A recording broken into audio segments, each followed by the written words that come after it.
Hello student, welcome back to my channel Samrat academy student. मेरा नाम है आकाश और आज मैं आप लोगों को साइंस के वेरी मोस्ट इंपोर्टेंट न्यूमेरिकल कराने वाला हूं। देखिए, प्रकाश का जो चैप्टर आप लोगों का है, प्रकाश का परावर्तन तथा अपवर्तन, उससे सबसे ज्यादातर न्यूमेरिकल ही आता है और वो न्यूमेरिकल आप लोगों के 4 नंबर के रहते हैं, ठीक है। और 2 न्यूमेरिकल आपको देता है, 8 नंबर न्यूमेरिकल से आप लोगों का पहले ही चैप्टर से आप लोगों का क्लियर हो जाएगा, ठीक है। जो क्वेश्चन एग्जाम में पूछा जाता है वही क्वेश्चन मैं आप लोगों को बताने वाला हूँ, ठीक है। वीडियो को लाइक नहीं किया तो लाइक कर दीजिए, चैनल पे नए हैं तो चैनल को सब्सक्राइब कर लीजिए। आइए सबसे पहले पहला प्रश्न देखते हैं। इस प्रकार के प्रश्न, जो प्रश्न मैं आप लोगों को बता रहा हूं, पहला प्रश्न बहुत ज्यादा इंपॉर्टेंट है, इस पर ट्रिपल स्टार बना लीजिए। यही प्रश्न कई बार एग्जाम में आ चुका है, बहुत बार आ चुका है। प्रश्न यह है कि वायु में प्रकाश की चाल 3 × 10⁸ मीटर पर सेकंड है। उस माध्यम में प्रकाश की चाल ज्ञात कीजिए जिसका वायु के सापेक्ष अपवर्तनांक 1.5 है, ठीक है। देखिए, बात को समझिए आप लोग, कैसे करेंगे इस प्रश्न को हम लोग। अब हमको अपवर्तनांक दे दिया है, कह रहा है कि उस माध्यम का अपवर्तनांक दिया है जो कि वायु के सापेक्ष 1.5 है और वायु में प्रकाश की चाल 3 × 10⁸ मीटर पर सेकंड है। देखिए कितना सिंपल से आप लगाओगे। देखिए, यह आपका माध्यम है, माध्यम ऊपर पहला है, माध्यम दूसरा नीचे है। माध्यम जो पहला है वो आपका वायु है, वायु से प्रकाश आ रहा है दूसरे माध्यम में, तो वायु में प्रकाश का चाल दिया है आपको 3 × 10⁸ मीटर पर सेकेंड, ठीक। और ये जो माध्यम दूसरा है, इस माध्यम बताया नहीं है कि माध्यम कौन सा है, बस बताया कि दूसरे माध्यम में, वायु से दूसरे माध्यम में प्रवेश कर रही है और इस माध्यम में प्रकाश की चाल हमसे पूछ रहा है। और एक चीज दिया है कि इस माध्यम का जो अपवर्तनांक है, जैसे दूसरे माध्यम का जो अपवर्तनांक है पहले माध्यम के सापेक्ष, मतलब वायु के सापेक्ष 1.5 है, तो हम लोग लिखेंगे कि अपवर्तनांक दूसरे माध्यम का, अपवर्तनांक दूसरे माध्यम का पहले माध्यम के सापेक्ष, ठीक है। तो यहां से फॉर्मूला बनेगा आपका कि V1/V2 जब होता है कि अपवर्तनांक दूसरे माध्यम का पहले माध्यम के सापेक्ष बराबर क्या होता है, पहले माध्यम में प्रकाश की चाल बटे में दूसरे माध्यम में प्रकाश की चाल। तो यहाँ पे जो माध्यम है उस माध्यम का अपवर्तनांक वायु के सापेक्ष 1.5 दे रखा है, तो हमने यहाँ पे 1.5 लिख देंगे, बराबर V1, मतलब माध्यम पहले में प्रकाश की चाल दिया है 3 × 10⁸ मीटर पर सेकेंड और बटे में V2, दूसरे माध्यम जो माध्यम है उस माध्यम प्रकाश की चाल पूछा है तो V2 ही रहेगा। V2 बराबर यहां से हो जाएगा आपका 3 × 10⁸ मीटर पर सेकेंड और बटे में 1.5। अब यह डेढ़ दूनी की कितना होता है 3, तो V2 बराबर आ जाएगा यहाँ पे 2 × 10⁸ मीटर पर सेकेंड। तो देखिए उस माध्यम में प्रकाश की चाल क्या होगी, तो 2 × 10⁸ मीटर पर सेकेंड होगी। देखिए सिंपल आंसर आ गया। तो यह प्रश्न बहुत ज्यादा इंपॉर्टेंट है, इसे ध्यान में एकदम रखिएगा आप लोग। इसकी 1-2 बार प्रैक्टिस करके अच्छे तरीके से इसको याद कर लीजिएगा इस प्रश्न को, ठीक है। 4 नंबर के लिए प्रश्न बन जाते हैं। तो आई होप आपको पहला प्रश्न तो क्लियर हो गया अच्छे तरीके से। चलिए दूसरे प्रश्न की तरफ बढ़ते हैं। दूसरा प्रश्न क्या है? दूसरा प्रश्न यह है कि 15 सेंटीमीटर फोकस दूरी के किसी उत्तल दर्पण से, अब देखिए उत्तल दर्पण, अब उत्तल दर्पण बनता कैसे सब बताइए। देखिए उत्तल दर्पण ऐसे बनता है, ये आपका P होता है, आपका C होता है और ये आपका F होता है। तो कह रहा है कि 15 सेंटीमीटर फोकस दूरी क्या होता है, P से लेके इस F तक के बीच की दूरी फोकस दूरी कहलाती है। अब P से इधर की दूरी हमेशा प्लस में होता है, P की इधर की दूरी माइनस में, तो फोकस दूरी इधर आ रहा है तो प्लस में ही होगा। तो F बराबर आपका दिया है 15 सेंटीमीटर, तो प्लस में ही होगा। फोकस दूरी 15 सेंटीमीटर। फिर कह रहा है कि कोई बिंब 10 सेंटीमीटर दूरी पर रखा गया है, मतलब बिंब हमेशा P के इस साइड बाएं तरफ हमेशा रखा जाता है कोई वस्तु, ठीक है। तो वस्तु यहाँ पे मान लीजिए रखा गया है जो कि कितना दूरी पे है 10 सेंटीमीटर, तो U का वैल्यू -10 सेंटीमीटर होगा क्योंकि वस्तु हमेशा इस साइड रखा जाता है। तो इस साइड P की इधर तक की दूरी क्या होती है माइनस में। मतलब एक बात और याद कर लीजिए आप लोग कि U हमेशा माइनस में होता है, चाहे वो लेंस हो चाहे वो दर्पण हो, U का वैल्यू हमेशा माइनस होता है, ठीक।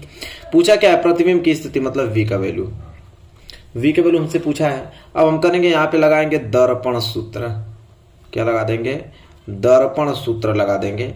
और दर्पण सूत्र होता है 1/F बराबर 1/V और +1 अपान के क्या होता है U होता है। अब यहाँ पे वैल्यू बस रखना है 1/F, F की वैल्यू 15 बराबर 1/v का वैल्यू निकालना है और प्लस 1/u का वैल्यू कितना है -10। अब इसे हल करेंगे तो ये हो जाएगा 1/15 बराबर 1/v।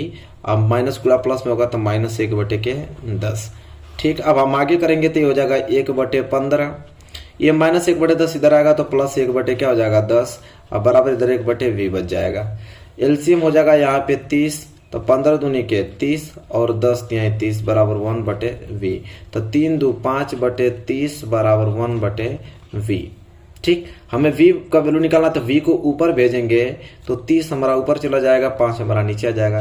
तो 5 × 30 मतलब v बराबर क्या आ जाएगा 6 सेंटीमीटर। यही पूछा था तो आ गया 6 सेंटीमीटर। तो इतना सिंपल क्वेश्चन आपको पूछेगा 4 नंबर के लिए। आसानी से इन क्वेश्चनों को करके बहुत ही ज्यादा नंबर अच्छा ला पाओगे। चलिए, ये भी प्रश्न क्लियर हो गया। अब हम अगले प्रश्न की तरफ बढ़ते हैं। चलिए, अगला प्रश्न लेंस से है। अभी तक तो हमने दर्पण का क्वेश्चन देखा है, अब यह लेंस वाला क्वेश्चन है, बहुत ज्यादा इंपोर्टेंट। सबसे ज्यादातर एक क्वेश्चन आता है। क्वेश्चन यह है कि 10 सेंटीमीटर फोकस दूरी वाले उत्तल लेंस, देखिए छोटा सा उत्तल लेंस हम बना लेते हैं समझने के लिए। ठीक है, ये आपका उत्तल लेंस है और उत्तल लेंस में क्या होता है, यह दूरी 2f1 होती है और यह दूरी आपका f1। यहाँ होता है आपका f2 और यह दूरी होता है 2f2। f1 को हम c1 भी कहते हैं और f2 को हम c2 कहते हैं। ठीक है, मालूम होना चाहिए आप लोगों को। यहाँ पे 10 सेंटीमीटर फोकस दूरी वाले उत्तल लेंस। फोकस दूरी उत्तल लेंस में हमेशा यह वाला यहाँ से यहाँ तक की दूरी काउंट की जाती है। ठीक है, तो इधर की दूरी आपका यहाँ बीच में O होता है, तो O की इधर की दूरी क्या होता है आपका प्लस में होता है। तो यहाँ पे हमें फोकस दूरी 10 सेंटीमीटर दिया है, तो यह बराबर 10 सेंटीमीटर, ये चीज हमको मालूम चला गया। फिर क्या है कि उत्तल लेंस से 20 सेंटीमीटर दूर 10 सेंटीमीटर लंबी एक मोमबत्ती रखी गई है, जो 20 सेंटीमीटर दूर रखी गई है क्या आपकी वस्तु, जो कि मोमबत्ती है। तो यहाँ पे लिखेंगे u बराबर -20 सेंटीमीटर। मोमबत्ती जब भी रखेंगे तो यहाँ पे रखेंगे। तो अगर यहाँ पे 10 सेंटीमीटर आपका फोकस दूरी है, तो यह भी फोकस दूरी कितना कहलाएगी 10 सेंटीमीटर, और यहाँ तक की दूरी क्या कहलाएगी 20 सेंटीमीटर। मतलब वस्तु यहाँ पे रखी गई है 2f1 पे, और जब वस्तु को 2f1 पे रखते हैं तो उसका प्रतिबिंब कहाँ बनता है 2f2 पे बनता है। मतलब कि v का जो वैल्यू आएगा वो भी आपका 20 सेंटीमीटर ही आएगा। जितना बड़ा वस्तु रहता है उतना बड़ा प्रतिबिंब भी आता है। हालांकि हम लोग लगा के देखेंगे, लेकिन हम लोगों को कंडीशन मालूम है कि जब वस्तु को 2f1 पे रखते हैं तो उसका प्रतिबिंब 2f2 पे बनता है, समान साइज का बनता है। ठीक है, उल्टा बनता है, वास्तविक बनता है। ठीक है, हम लोग सब कुछ जानते हैं। लेकिन देखिए सवाल को लगाते हैं, आंसर देखिए पूरा सेम आएगा। तो u का वैल्यू -20 सेंटीमीटर, मोमबत्ती की हाइट दिया है 10 सेंटीमीटर, मतलब h का वैल्यू मतलब बिंब की लंबाई दिया है 10 सेंटीमीटर, तो 10 सेंटीमीटर। हमसे पूछा है कि लेंस से बने मोमबत्ती के प्रतिबिंब की स्थिति मतलब v का वैल्यू बताइए, और पूछा हमसे प्रकृति मतलब m का वैल्यू बताइए, और लंबाई मतलब h डैश का वैल्यू बताइए। हमसे इतना चीज पूछा है, तो सब कुछ मालूम चल गया। लगाएंगे यहाँ पे हम लोग लेंस सूत्र। क्या लगाएंगे, लेंस सूत्र लगाएंगे, और लेंस सूत्र से इसका आंसर हम लोग निकालेंगे। तो लेंस सूत्र क्या होता है भाई, तो 1/f बराबर 1/v अब माइनस के 1/u होता है। ठीक है, तो यहाँ 1/f, f का वैल्यू कितना है 10 बराबर 1/v, तो हमको निकालना है, -1/u का वैल्यू कितना -20 है। तो यहाँ से निकालने हम तो हो जाएगा 1/10 बराबर 1/v माइनस माइनस प्लस 1/ क्या हो जाएगा 20, और यहाँ से हो जाएगा 1/10, यह प्लस 1/20 इधर आएगा तो माइनस के 1/20 हो जाएगा, बराबर इधर बच जाएगा 1/ की क्या v। और यहाँ से अब अगर एलसीएम लो तो एलसीएम हो जाएगा 20, तो 10 दूनी के 20 और 20 से कम 20 बराबर 1/v। तो 2 में से 1 जाएगा तो बचेगा 1/ कितना 20 बराबर 1/ के v। हमें v निकालना, तो v को ऊपर करेंगे तो 20 भी ऊपर चला जाएगा, मतलब v बराबर आ जाएगा आपका 20 सेंटीमीटर। v का वैल्यू आ गया। ठीक है, अब तो v मालूम चल गया कि 20 सेंटीमीटर आएगा। देखिए वस्तु भी 20 सेंटीमीटर पे खड़ा है तो प्रतिबिंब भी 20 सेंटीमीटर बनना, मतलब सही है कि नहीं। इसी तरह m निकालना है, तो m बराबर फार्मूला होता है v/u। तो m बराबर v का वैल्यू आया है 20 और u का वैल्यू है -20, तो 20 से 20 कट गया, तो m बराबर आ गया -1। जब m का वैल्यू माइनस आ जाता है तो सबको मालूम है कि वास्तविक तथा उल्टा बनता है। अगर प्लस रहता तो आभासी तथा सीधा बनता, तो वास्तविक तथा उल्टा। ठीक है, यहां तक क्लियर है। चलिए अब हमें h डैश का भी वैल्यू पूछा है, तो m बराबर फार्मूला होता है h डैश अपान के क्या होता है h।